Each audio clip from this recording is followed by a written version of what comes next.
It's called the Sea Hunter, and if you're an enemy submarine, it could be your worst nightmare.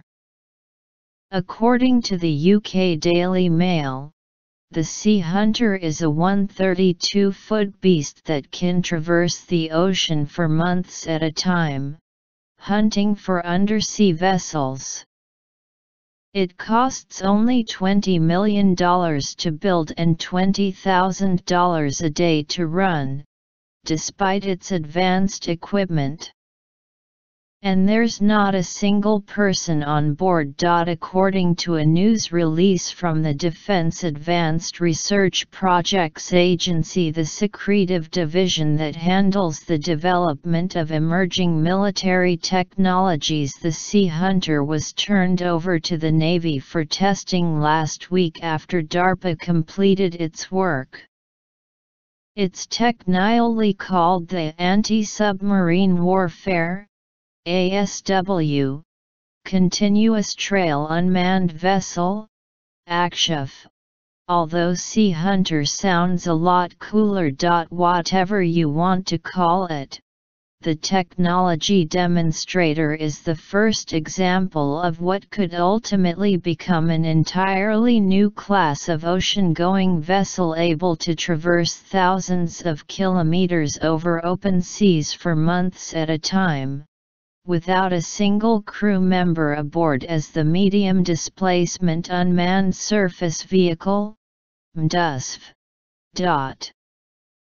Now, it's been turned over to the Office of Naval Research, which will continue to develop the vessel.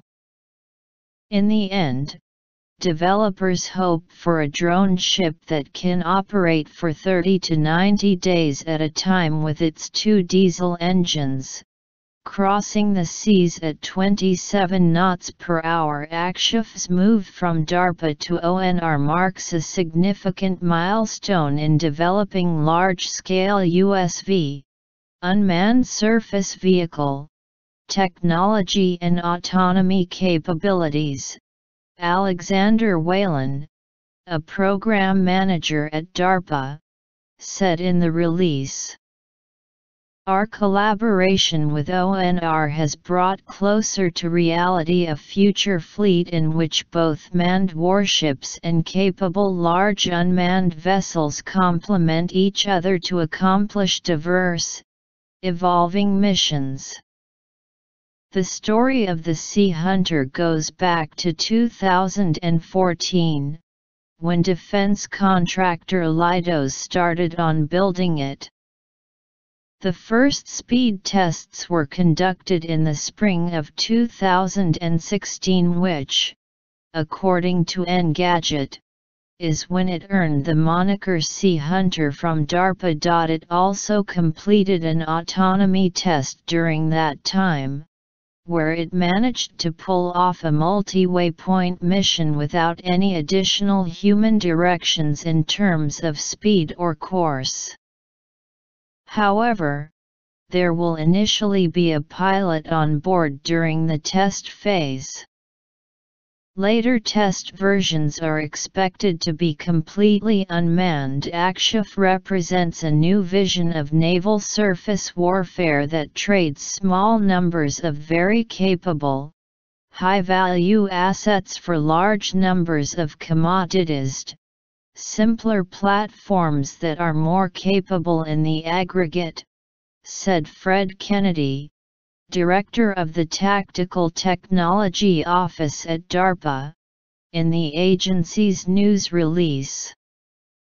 The U.S. military has talked about the strategic importance of replacing king and queen pieces on the maritime chessboard with lots of pawns, and ACTIOF is a first step toward doing exactly that.